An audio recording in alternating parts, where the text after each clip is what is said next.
Alright guys, so in this video we're going to be going over the easiest ways to get businesses, what other courses won't tell you, and mistakes to avoid. The whole reason I made this video right here was to save you guys an enormous amount of time and avoid all of the mistakes that I made. This one video alone can literally save you a couple months of your time going after the wrong businesses and not using the easiest strategies possible. So let's jump right into it.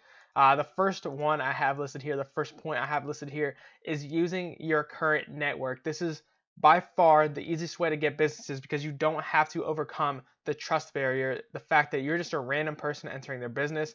Whether you already know the business, you already use the business, you have a family member that knows the business owner, that trust barrier is going to be so much easier to get over. So think about the businesses that you use. Think about the businesses that you have family members who know the owners of. Even if you don't know if a family member knows a business owner, you might as well ask. Just talk to your family, and this kind of leads right into my next point. Tell everyone what you do, because these two things right here, they kind of go hand in hand.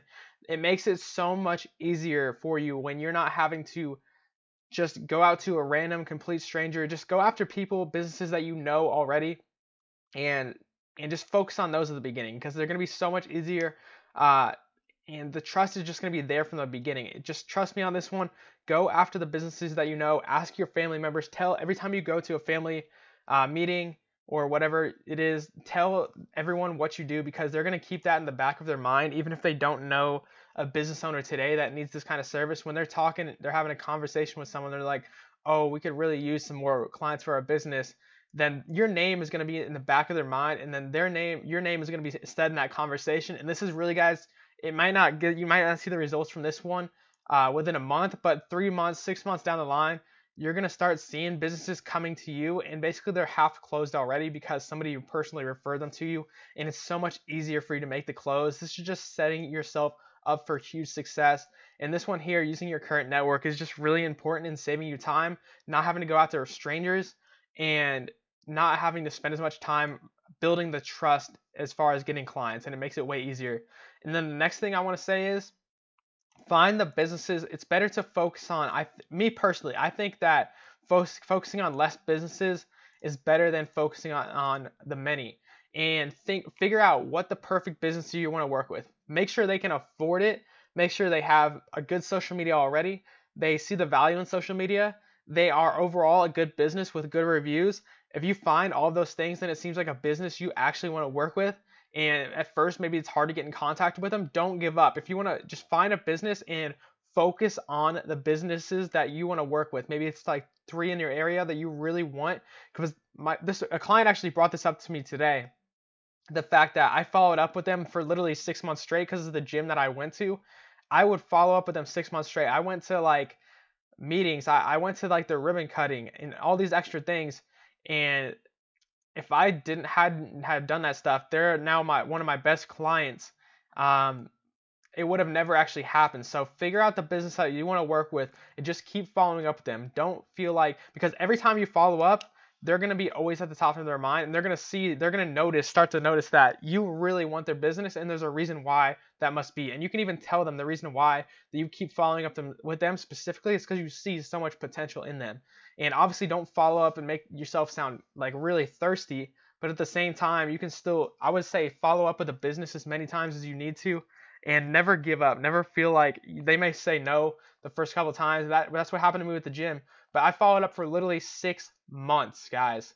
That is an enormous amount of time. And I know some people that have followed up for literally 12 months, and then they finally make the close. That's what it takes sometimes. So this is a long-term business. It's not a quick thing. But if you focus on less businesses, you can really take the time to build that trust. Whereas if you're focusing on so many different businesses, you never really gain trust of any particular business, and you never really gain rapport with any particular business. But when you're following up the same one over and over and over and over, every time you follow up, you're gaining rapport, you're gaining trust. And if you do that, spread it across too many businesses, this is a high ticket item. They have to trust you if they're going to buy from you. So if you never can build that trust because you're spreading yourself too thin between too many businesses, it's not going to work out. It's going to be a lot faster for you in the long run to just focus on a couple. And then the main thing, the biggest mistake of all to avoid is going after the wrong businesses.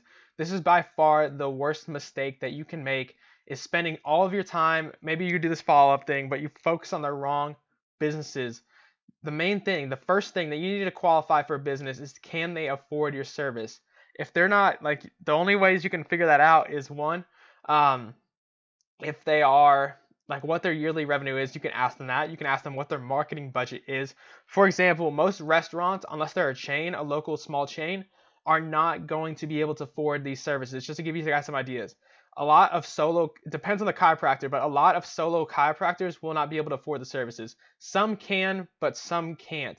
That's where you have to come in, and if you're doing a free trial, you should be able to get your foot in the door and ask them, would you be willing to pay X and X price after this free trial is over? You can ask them that. Or if you want to, you can say this question here. Is this is a question that I use to gauge sometimes whether they can afford the services.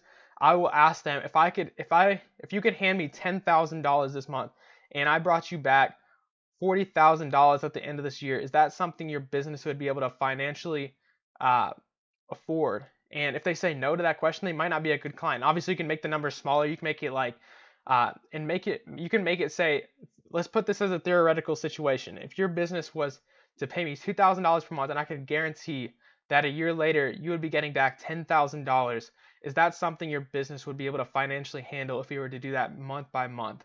You can ask them that, and you can even say, like, that's not our normal price, but I just am asking this question to gauge and just see where you're at financially to make sure that you can afford the services. Or you don't have to say afford the services, you can word it a different way. But that's another question you can theoretically ask them to get where their mindset is as to whether they're willing to invest that kind of money into their business, if they know it's going to work. And that's how you can know if they're going to be able to afford it, part of the way. And you can also tell by what their revenue numbers are if they're pretty low. Like, a personal trainer is not going to be able to afford $1,500 per month for the most part, unless they're a really rich personal trainer. They're not going to be able to afford that. So that's just to give you guys some gauges and think about, you really have to qualify the business, and because this one will really waste you a lot of time if you go after the wrong ones. So make sure you pay really close attention when I go over what kind of businesses you want to work with, what the good ones are and what the bad ones are. Really pay attention, and you'll start to learn as well when you start to talk to businesses and ask them the right questions. It's just as important that the business is a good business to work with as you are a good client for them. So the qualifying goes both ways. So with that said, I'll see you guys in the next video.